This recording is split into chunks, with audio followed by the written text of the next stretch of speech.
আসসালামু আলাইকুম ওয়া রাহমাতুল্লাহি ওয়া বারাকাতুহু। মোহাম্মদ নাজমুল হাসান বলছি, অকুপেশনাল থেরাপিস্ট। অকুপেশনাল থেরাপিস্ট টিপসে আজ কথা বলবো শিশুর সিটিং টলারেন্স নিয়ে। হ্যাঁ, একটু বিস্তারিত আলাপ করবো। এই সেশনটা একটু বড় হতে পারে, দয়া করে মনোযোগ দিয়ে শুনবেন। আর সেশনের শেষে আমি সম্মানিত অভিভাবক বৃন্দ থেকে কিছু কোশ্চেন পেয়েছি, সেই কোশ্চেন গুলোর আনসার আমি দিব ইনশাআল্লাহ। তো teaching sitting tolerance to a children with autism, হ্যাঁ, শিশুর শিক্ষণের জন্য সিটিং টলারেন্সটা খুবই গুরুত্বপূর্ণ। হ্যাঁ, এটার প্রভাব শিশুর পারিপার্শ্বিক যে পরিবেশ সেটার সাথে সম্পর্কযুক্ত, সামাজিকতা, বন্ধুত্ব তৈরি করার সাথে এটা সম্পর্ক। স্কুলে যে গিয়ে শিক্ষা গ্রহণ করবে, স্কুলিং প্রোগ্রাম, স্কুলে তো দাঁড়ায় দাঁড়ায় সে শিক্ষা দিতে পারবে না, তাকে অবশ্যই বেঞ্চে বসতে হবে। যে এই যে যে বেঞ্চে বসে শিক্ষাটা গ্রহণ করা, সেটার যে ব্যাপারটা, সেই জিনিসটা কিন্তু খুব ইম্পর্টেন্ট। তার সিটিং টলারেন্স এর সাথে কিন্তু এটা খুব সম্পর্কযুক্ত। হ্যাঁ, এবং সিটিং টলারেন্সটা খুব মাস্ট। হ্যাঁ, সিটিং টলারেন্স স্কিলটা একটা শিশুর নিম্নলিখিত বিষয়গুলোর উপরে নির্ভর করবে। 4টা বিষয়। একটা হলো সিটিং টলারেন্সের জন্য তার প্লে অ্যাটেনশন লাগবে। প্লে অ্যাটেনশন, মনোযোগ দিতে হবে। শিশু মনোযোগ না থাকলে কিন্তু শিশুর সিটিং টলারেন্স হবে না। হ্যাঁ, ফলো ইনস্ট্রাকশন, শিশু ইনস্ট্রাকশন ফলো করতে পারবে। সিটিং টলারেন্স তার ডেভেলপ হলে সে সঠিকভাবে ইনস্ট্রাকশন ফলো করতে পারবে। অনেকে আমরা বলি না যে স্যার কোনোভাবেই তার সেই ইনস্ট্রাকশন ফলো করতেছে না, কারণ তার তো সিটিং টলারেন্স নাই। সিটিং টলারেন্স না থাকলে তো সে আই কন্টাক্ট, তার লিসেনিং, অন্যান্য জিনিসগুলো আসবে না। 3 নম্বরে যেটা হলো রিটেন ইনফরমেশন। রিটেন ইনফরমেশনটা কি? রিটেন ইনফরমেশন সেটা তো সেটা তো অলরেডি বললামই আমি, যে স্টোর এবং রিকল ইনফরমেশন, মানে যেখানে স্টোর করবেন এবং প্রয়োজন অনুযায়ী সেটা আবার রিকল করা যাবে, এটাকে বলে রিটেন ইনফরমেশন। মানে আমি একটা জিনিস শিখলাম, সেটা মনে রাখলাম, এবং যখন আমার প্রয়োজন পড়লো সেই জিনিসটা ব্যবহার করার যে দক্ষতাটা, সেটাই হলো রিটেন ইনফরমেশন। আর এটা হলো recreate whatever they have learn, যে তারা যেটা শিখলো তারা যাতে সেটা আবার ক্রিয়েট করতে পারে এগেইন। যে সাপোজ আমি আজকে পাজেল দিয়ে একটা পাজেল ম্যাচ করলাম, হ্যাঁ, 10-12টা পাজেল পিস দিয়ে একটা একটা গরুর ছবি ছিল বা একটা হাতির ছবি ছিল, সেটা ম্যাচ করলাম, আজকে শিখালাম। যে নেক্সট সেশনে আমি তাকে দিলাম, দেখলাম যে সে এটা পারতেছে না, তাহলে কিন্তু সেটা হলো না, রিক্রিয়েট হলো না। কিন্তু যখন সে দেখবো যে নেক্সট সেশনে সে এটা দিয়ে হুবহু আবার এটা করে ফেলতে পারতেছে, পাজেল দিয়ে ওই যে হাতিটা বা ঘোড়াটা তৈরি করে ফেলতে পারতেছে, তখন কিন্তু আমরা বুঝবো যে তার recreate whatever they have learn, তারা ক্রিয়েট অ্যাগেন ক্রিয়েট করতে পারে। তাহলে এই 4টা জিনিস আপনার সিটিং টলারেন্সের সাথে গুরুত্বপূর্ণ। হ্যাঁ, আচ্ছা, কজ, এবার কারণগুলা দেখি কি কি ধরনের কারণ থাকতে পারে। হ্যাঁ, একটু মনোযোগ দিয়ে শুনবেন। হ্যাঁ, কারণগুলা প্রাথমিকভাবে সেন্সরি প্রসেসিং ডিসঅর্ডার এবং সামাজিক ও যোগাযোগ দক্ষতার বিকাশে দুর্বলতা একটি শিশুর সিটিং টলারেন্স ডিফিকাল্টিজের জন্য দায়ী। মানে একটি শিশুর যে সিটিং টলারেন্স যে ডিফিকাল্টিসটা হয়, সেটার জন্য প্রাথমিকভাবে সেন্সরি প্রসেসিং ডিসঅর্ডার এবং সামাজিক ও যোগাযোগ দক্ষতা, চিন্তা করছেন, সামাজিক এবং যোগাযোগ দক্ষতার বিকাশ এর জন্য দায়ী। হ্যাঁ, তো আচরণগত সমস্যাটা এর ভিতরে বিদ্যমান থাকে, আচরণগত সমস্যাও এর মধ্যে বিদ্যমান থাকে। কোথায় আমাদের বসা খুব প্রয়োজন, এখন আমরা চিন্তা করি যে কোথায় আমরা বসি। নর্মালি আমরা বাসায় সোফাতে বসি, চেয়ারে বসি, টিভি দেখার সময় বসি, খাবার খাওয়ার সময় বসি, ঠিক না, অনেক সময় বিছানায় বসি, হ্যাঁ, মোবাইল দেখার সময় বসি। তো এই ধরনের টয়লেটে গিয়ে কিন্তু আমরা টয়লেটেও কিন্তু আমরা বসি, ঠিক না, স্কুলের বেঞ্চে গিয়ে বসি, দোলনাতে বসি, সাইকেল চালানোর সময় বসি, হ্যাঁ, গাড়িতে যখন আমরা বিভিন্ন জায়গায় যাতায়াত করি তখন কিন্তু আমরা বসে যাতায়াত করি, ফ্লোরে খেলার সময় নিচে বসি। এই যে যে এই বসার যে এক এক সিচুয়েশনে এক এক ভাবে কিন্তু আমরা এক এক রকম করে আমরা বসি। সিটিং টলারেন্স নাই সেটা কিন্তু বলা যাবে না। গাড়িতে যখন শিশু থাকে, শিশু কিন্তু বসেই থাকে, শিশু কিন্তু দাঁড়ায় থাকে না। খুব কম শিশুই গাড়িতে দাঁড়ায়া দাঁড়ায়া চলাফেরা করে, খুব কম। হুম, হ্যাঁ, সে শখের বসে হয়তো একটু দাঁড়িয়ে থাকতে পারে, কিন্তু বেশিরভাগ সময় বসেই থাকে। হ্যাঁ, এই জিনিসটা আর কি। তো কাদের জন্য সিটিং টলারেন্সটা খুব ইম্পর্টেন্ট? অটিজম, ADHD মানে attention deficit hyper activity disorder, sensory processing disorder, down syndrome, cerebral পলসি, behavioural problem, যে শিশুরা তাদের জন্য এটা খুব দরকার। হ্যাঁ, আচ্ছা, এবার আসেন যে কিছু প্র্যাকটিক্যাল টিপস দিই আপনাদের এই যে শিশুদের সিটিং টলারেন্স বাড়ানোর জন্য। হ্যাঁ, অনেকগুলা টিপস আমি শেয়ার করবো, এক এক করে একটু মনোযোগ দিয়ে খেয়াল করবেন, এবং যাদের কাছে নোট বই আছে তারা দয়া করে একটু নোট করে রাখবেন। হ্যাঁ, যেন আপনারা পরবর্তীতে এটা দেখে আমার কথাগুলো শুনে আপনারা পরবর্তীতে আপনার শিশুর সাথে কাজটা করতে পারেন। একটু মনোযোগ দিয়ে শুনবেন। ফার্স্ট হলো ফিজিক্যাল এক্সারসাইজ, শারীরিক ব্যায়াম। কি কি ধরনের শারীরিক ব্যায়াম আপনি শিশুর সাথে করতে পারেন শিশুর এই সিটিং টলারেন্সটা বাড়ানোর জন্য? হুম, সেটা হতে পারে প্রথম যে এক্সারসাইজটা আমি এখানে রাখছি সেটা হলো ক্রলিং। Crawling exercise. ক্রলিং মানে কি? হামাগুড়ি দেওয়া।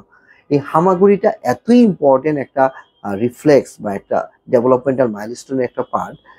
এই হামাগুড়ির দেখবেন যে ডিলের কারণে অনেক শিশু কিন্তু দাঁড়াতে বা হাঁটতে দেরি করছে, হ্যাঁ, বা অনেক শিশু, অনেক প্যারেন্টসই বলবে যে আমার শিশু তো ছোটবেলা হামাগুড়িই দেয়নি, সরাসরি দাঁড়াইছে। তখনই বুঝবেন যে শিশুটা কিছু সমস্যা থাকতে পারে, সম্ভাবনাটা অনেক বেশি, কারণ এটা একটা ডেভেলপমেন্টাল মাইলস্টোনের একটা পার্ট। একটা ডেভেলপমেন্টের পরে আরেকটা ডেভেলপমেন্ট করবে, আরেকটার পরে আরেকটা করবে, হ্যাঁ, এটাই কিন্তু নিয়ম। তাহলে হামাগুড়ি একটা ব্যায়াম, এটা আপনি শিশুর সাথে করতে পারেন।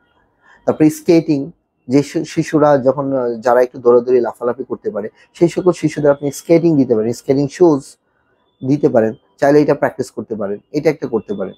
হুম, এটা আপনারা করতে পারেন। বাইসাইকেল, তাদেরকে বাইসাইকেল চালানো শেখাতে পারেন। হ্যাঁ, এই জিনিসটা খুব, রানিং, দৌড়াদৌড়ি করা, বিভিন্ন ধরনের অ্যানিম্যাল ওয়াক, হ্যাঁ, কখনো মাঙ্কি জাম্প, কখনো ফ্রগ জাম্প, হ্যাঁ, বেয়ার ওয়াক, এই যে এই ধরনের জিনিসগুলো কিন্তু আপনি ফিজিক্যাল এক্সারসাইজে তার সাথে আপনি করতে পারেন। কারণ ফিজিক্যাল এক্সারসাইজে এটা প্রমাণিত হয় যে বাচ্চা যখন ফিজিক্যাল এক্সারসাইজটা করবে তার প্রচুর পরিমাণে তার এনার্জি বার্ন হবে। তার এনার্জি বার্ন হলে সে কিন্তু শান্ত হবে, সে কুল হবে এবং সে বসতে চাবে। এই একটা জিনিস, ঠিক আছে। আরেকটা হলো সেন্সরি প্লে। এবার সেন্সরি প্লেতে অনেক ধরনের, তিনটা সেন্সরি জিনিস এখানে বেশি ইম্পর্টেন্ট। একটা হলো ভেস্টিবুলার, একটা হলো প্রোপ্রিওসেপশন, আর একটা হলো ট্যাকটাইল। এই তিনটা সেন্সরি সিস্টেম বাচ্চার সিটিং টলারেন্সের সাথে যুক্ত। ভেস্টিবুলারে যেটা করতে পারেন, আপনি বাচ্চাকে দোলনা দিতে পারেন, জিম বল দিতে পারেন। এটা, এই দুইটা ইকুইপমেন্ট দিয়ে যদি বাচ্চা রেগুলার বেসিসে কাজ করেন তাহলে কিন্তু তার সিটিং টলারেন্সটা চলে আসবে। প্রোপ্রিওসেপশন, প্রোপ্রিওসেপশনের জন্য আপনি কি কাজ করতে পারেন? প্রোপ্রিওসেপশনের জন্য আপনি ট্রাম্পোলিন দিতে পারেন, এই যে জিম ম্যাট যেখানে জাম্প করে বাচ্চা, ট্রাম্পোলিনটা দিতে পারেন।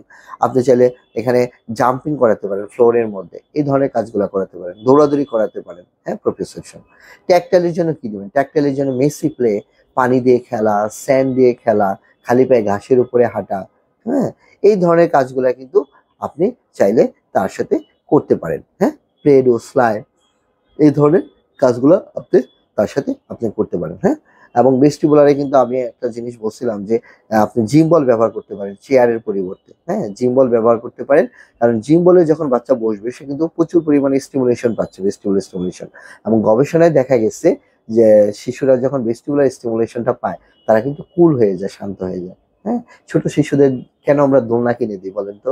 জন্মের পরে বাচ্চাকে দোলনা কিনে দিই, বাচ্চা কান্না করতেছে, দোলনায় শোয়াই দিয়ে হালকা করে দুল দিয়ে বাচ্চা কিন্তু ঘুমায় যায়। কেন? ভেস্টিবুলার স্টিমুলেশনের জন্য। ঠিক আছে? আচ্ছা, অ্যাজ অ্যাপ্রোপ্রিয়েট অ্যাক্টিভিটিস, এখন অনেক অ্যাক্টিভিটিস আছে, কিন্তু ডেভেলপমেন্টালি অ্যাপ্রোপ্রিয়েট প্র্যাকটিস অ্যাপ্রোপ্রিয়েট কিনা, ডেভেলপমেন্টালি অ্যাপ্রোপ্রিয়েট প্র্যাকটিসের কথা বলি আমি সবসময়। হ্যাঁ, যে আমি যে খেলনাটা দিয়ে খেলতেছি সেটাকে আমার বাচ্চার বয়স, তার ডেভেলপমেন্টের সাথে উপযুক্ত কিনা সেটা কিন্তু খুঁজে বের করতে হবে। সেই জিনিসগুলো দিয়ে বাচ্চার সাথে খেললে কিন্তু বাচ্চার সিটিং টলারেন্সটা আস্তে আস্তে বাড়বে। সাপোজ আপনার বাচ্চার লেভেল দেখা গেছে যে 2 বছরের বাচ্চার মতো, তাকে আপনি খুব কঠিন একটা পাজল দিয়ে রাখছেন, কঠিন একটা ব্লকস দিয়ে রাখছেন, সে তো এটা বুঝবে না। 2 বছরের বাচ্চার লেভেলের বাচ্চা, বাচ্চার বয়স হতে পারে 6 বছর হতে পারে, কিন্তু তার লেভেল তো 2 বছরের বাচ্চার মতো। তো সে তো এটা বুঝবে না। 6 বছরের বাচ্চার খেলনা দিলে হবে না, তাকে 6 বছর বয়স হবে, কিন্তু তার যে ডেভেলপমেন্টাল যে এজটা, তার ক্রনোলজিক্যাল এজটাকে চিন্তা করা যাবে না। তার ডেভেলপমেন্টাল এজকে ধরে নিয়ে আপনাকে কিন্তু ওই টয়েস গুলা কিনতে হবে। হ্যাঁ, এই ধরনের জিনিসগুলো। তারপর হলো টাস্কটাকে ভেঙে দেওয়া, মানে এখানে যেটা হলো যে একটা বড় টাস্ককে আপনি ছোট ছোট করে টুকরা করে দেওয়া। যেমন এখানে একটা উদাহরণ দিতে পারি আমি আপনাকে, যেমন টয়লেট।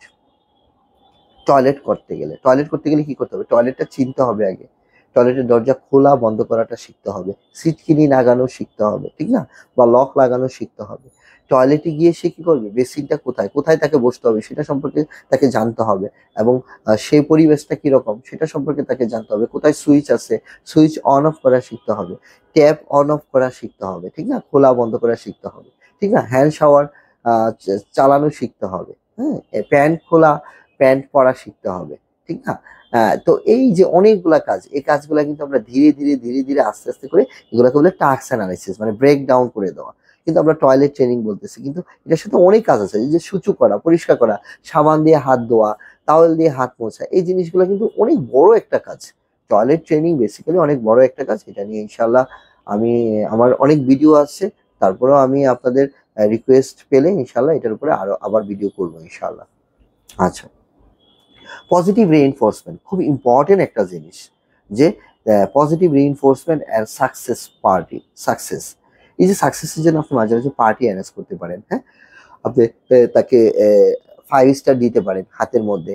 হ্যাঁ, হাতের মধ্যে 5 স্টার দিতে পারেন কলম দিয়ে, তাকে স্টার দিতে পারেন, তার এখানে স্টার। এই জিনিসগুলো কিন্তু বাচ্চাদের খুব অ্যাপ্রিসিয়েট করে, খুব ইন্সপায়ার্ড হয় বাচ্চাগুলা, সব ধরনের বাচ্চাই কিন্তু। হ্যাঁ হ্যাঁ, এই ধরনের জিনিসগুলো, তাকে হাগ দিলেন, তাকে পার্টি দিলেন, তার জন্য একটা চকলেট গিফট করলেন, তাকে নিয়ে রেস্টুরেন্টে গেলেন ভালো কাজের জন্য। ওয়াও, আজকে তুমি 5 মিনিট বসেছিলে, let's go to the shop. হ্যাঁ, তো ওকে নিয়ে গিয়ে একটা চিপস কিনে দিলেন, সে অনেক ইন্সপায়ার্ড হলো। হ্যাঁ, সে ওই চিপসটা পাওয়ার জন্য বা আপনার সাথে বাইরে বেড়ানোর জন্য সে আবার হয়তো বা 5 মিনিট সে টেবিলে বসে, চেয়ারে বসে আপনাকে খুশি করার চেষ্টা করবে, ঠিক না? এটা হলো একটা সাইকোলজি, এটা আসলে মানুষের একটা সাইকোলজি। এই ধরনের জিনিসগুলা। এবার আসেন পজিটিভ রিইনফোর্সমেন্টের কথা বলে, এবার আসেন কিছু গুরুত্বপূর্ণ কিছু কোশ্চেনের উত্তর দিই প্যারেন্টসদের। হ্যাঁ, একজন মা কোশ্চেন করছেন যে আমার বাচ্চার সিটিং টলারেন্স বাড়ানোর জন্য কিছু নির্দিষ্ট খেলনার নাম বলুন। জি আচ্ছা, সিটিং টলারেন্স বাড়ানোর জন্য আপনি যেমন করতে পারেন পাজেল, ব্লকস, এই যে প্লাস্টিকের যে ব্লকস গুলা একটার উপর আরেকটা দিয়ে দিয়ে টাওয়ার বানায়, এই ধরনের জিনিসগুলো করতে পারেন। তারপরে ড্রয়িং বুকস দিতে পারেন, বা তার জন্য হোয়াইট বোর্ড বা ব্ল্যাক বোর্ড আপনি দেয়ালে লাগাই দেন, ওইখানে তাকে চক দিয়ে আঁকিবুকি করতে দেন। আমি চকটা খুব পছন্দ করি, বাজারে কিন্তু এখন ডাস্ট ফ্রি চক, বিভিন্ন কালারফুল চক কিন্তু অ্যাভেলেবল পাওয়া যায়। হ্যাঁ হ্যাঁ, মার্কার থেকে আপনার ব্ল্যাক বোর্ডটা ভালো, কারণ এখানে স্ট্রোকটা একটু কঠিন করে দিতে হয়, কিন্তু মার্কারে কিন্তু খুব একটা বেশি স্ট্রোক দিতে হয় না। ঠিক আছে, এই জিনিসটা আপনারা করতে পারেন। আর্ট এন্ড ক্রাফটের বিভিন্ন কাজ করাতে পারেন ডিসিপ্লিন।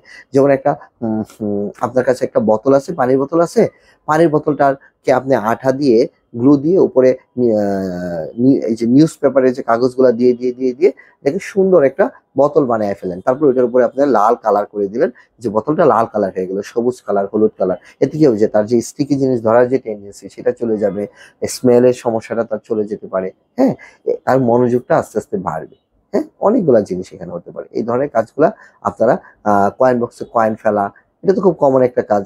আপনি চাইলে ট্রান্সফারিং অবজেক্ট এক জায়গা থেকে নিয়ে আরেক জায়গায় রাখা, সেটা চাল হতে পারে, ডাল হতে পারে, চামচ দিয়ে সেটা হতে পারে, সেটা আপনারা করতে পারেন। ইভেন আপনার কাছে ওই যে ব্লকস গুলো আছে বললাম, হ্যাঁ ব্লকস গুলো আছে, আপনি দুইটা ঝুড়ি দিলেন, এক ঝুড়ি থেকে ব্লকস নিয়ে আরেক ঝুড়িতে নিয়ে রাখলো, এই ধরনের জিনিসগুলা আপনারা চাইলে করতে পারেন। মা বাবা হিসাবে আমরা কিভাবে আমাদের বাচ্চাকে বসাতে সাহায্য করতে পারি? আচ্ছা, এটা আরেকটা প্যারেন্টস কোশ্চেন করছেন। তো সেটার জন্য হলো যে আপনাকে যেটা করতে হবে যে আপনার যে চেয়ার এবং টেবিলের হাইটটা কিন্তু আপনাকে খুব দেখতে হবে। বেশিরভাগ সময় আমরা চেয়ার এবং চেয়ার এবং টেবিলের হাইটটা আমরা অ্যাডজাস্ট করি না আমাদের শিশুদের জন্য। হ্যাঁ, আমাদের নর্মালি মার্কেটের যে টেবিলগুলো পাওয়া যায়, টেবিলগুলো কিন্তু বেসিক্যালি দেখা গেছে যে আপনার মার্কেটের মধ্যে সাইজে করা, সেটা আমার বাচ্চার হাইটের সাথে অ্যাডজাস্ট না। তো দয়া করে টেবিলের হাইটটা যেন আমার কনুইয়ের হাইটের সমান হয়। বাচ্চার কনুই, যে কনুইটা বসার পরে যে কনুইটা যেখানে থাকবে সেখান থেকে টেবিলের হাইটটা হবে। হ্যাঁ, এবং এখন কিন্তু ছোট চেয়ার পাওয়া যায়, বেবিদের ছোট চেয়ার পাওয়া যায়। দয়া করে বড় বড় চেয়ার গুলা দিবেন না, এগুলোতে বাচ্চার কষ্ট হয়, হাত উপরে থাকে বা সামনের দিকে ঝুঁকে ইয়া হয়। তো এই অ্যাডজাস্টমেন্টটা কিন্তু খুবই ইম্পর্টেন্ট। চেয়ার এবং টেবিলের হাইটের অ্যাডজাস্টমেন্টটা আপনারা দয়া করে একটু ঠিক করে নেবেন। সবাই মিলে খাবার টেবিলে আপনারা অবশ্যই বসবেন, খাবার টেবিলে সবাই মিলে বসবেন। বাচ্চা যখন দেখবে যে সবাই খাবার টেবিলে বসে আছে, বসে বসে খেতে হয়, তাহলে কিন্তু তার ভিতরে এই ইয়াটা আসবে আস্তে আস্তে, যে দাঁড়ায় দাঁড়ায় খাওয়া যায় না বা দৌড়ায় দৌড়ায় খাওয়া যায় না। ঠিক আছে, এই একটা সবাই মিলে সোফাতে বসে টিভি দেখা, সবাই মিলে গল্প করা, টেবিলে বসে গল্প করা, এই ধরনের জিনিসগুলো আপনারা করবেন। মাঝে মাঝে ফ্লোরে বসে বসে বল পাসিং খেলাটা খেলবেন। ফ্লোরে বসে বসে আপনারা কোনো একটা গল্প বললেন, হ্যাঁ তখন সে বসে থাকলো। মাঝে মাঝে জিম বল ইউজ করলেন, আপনি একটা জিম বলে বসলেন, ওকে একটা জিম বলে দিলেন। এই ধরনের কাজগুলা চেয়ারের বিকল্প হিসাবে আপনারা করতে পারেন। এবং ফ্লোর টাইমটা কিন্তু খুব ইম্পর্টেন্ট, ফ্লোরে বসে কাজ করাটা কিন্তু খুব ইম্পর্টেন্ট। হ্যাঁ, আর্ট এন্ড ক্রাফটের কাজগুলা, এবং যে কাজগুলো সে পছন্দ করে সেই কাজগুলো আপনারা আসলে মূলত তাকে দিবেন। আচ্ছা, এবং ওয়ার্নিং সাইন, একজন প্যারেন্ট জানতে চাইছে যে এটার আসলে কতক্ষণ বসালে ভালো হয়। তো অনেক প্যারেন্টস চায় যে স্যার আমাকে 2 ঘন্টার কাজ দেন, চেয়ার টেবিলে যেন আমার বাচ্চা 2 ঘন্টা বসে থাকে। এটা আসলে কষ্ট নিবেন না মনে, আমি এমনি হেসে ফেললাম। আসলে নর্মালি সাইকোলজি বলে যে 40 মিনিটস থেকে 1 ঘন্টা, 40 মিনিটস হলো সবচেয়ে স্ট্যান্ডার্ড। এর জন্য দেখবেন যে ক্লাসগুলো কিন্তু বেশিরভাগ 40 থেকে 45 মিনিটস হয়ে থাকে। হ্যাঁ, এর বেশি আসলে না যাওয়াই ভালো। 1 ঘন্টার উপরে যদি কোনো বাচ্চা চেয়ার টেবিলে বসে থাকে তাহলে সেটা সমস্যা, বাচ্চার সমস্যা, ঠিক না? হ্যাঁ, সমস্যা। আমরা ১ ঘন্টার উপরে বসি কখন? যখন পরীক্ষার হলে বসি। তারপরে কিন্তু পরীক্ষার হলে উঠে যাই, অনেক সময় হাঁটাহাঁটি করি। ঠিক না? এই ধরনের জিনিসগুলো আরকি। নরমালি শিশুদের ক্ষেত্রে ১ ঘন্টা এনাফ, ৪০ মিনিট এনাফ কাজের জন্য, হ্যাঁ? তারপরে তারপর হলো যেটা হলো যে সিটিংটা, বসে কাজ করাটা, না বসে কাজ করাটাও কিন্তু একটা দুর্বলতা। ঠিক না? দাঁড়ায় অনেক বাচ্চা আছে যে দৌড়াদৌড়ি করে, লাফালাফি করে, সেগুলো কিন্তু ওয়ার্নিং সাইন। তো দয়া করে আপনারা এই কাজগুলা করবেন না। বাচ্চাকে বেশিক্ষণ বসে প্রেশার দিবেন না। বাচ্চাকে কিছুক্ষণ কাজ করান, কিছুক্ষণ রেস্ট দেন, কিছুক্ষণ কাজ করান। নাহলে অনেক বাচ্চার মধ্যে বিরক্তি চলে আসে। সে আর বসতেই চায় না। চেয়ার টেবিল সিটিংসটা দেখলেই সে ঘৃণা করে। এই কাজটা করবেন না। তো আশা করি এখানে অনেকগুলা জিনিস নিয়ে আজকে আলাপ করলাম। বিস্তারিত এগুলা নিয়ে আমি দেখি ছোট ক্লিপে আমি ইনশাআল্লাহ ছোট ভিডিও দিব যেন একসাথে আপনাদের বুঝতে সুবিধা হয়। তো সে পর্যন্তই সবাই ভালো থাকুন, সুস্থ থাকুন। আসসালামু আলাইকুম ওয়া রাহমাতুল্লাহি ওয়া বারাকাতুহু।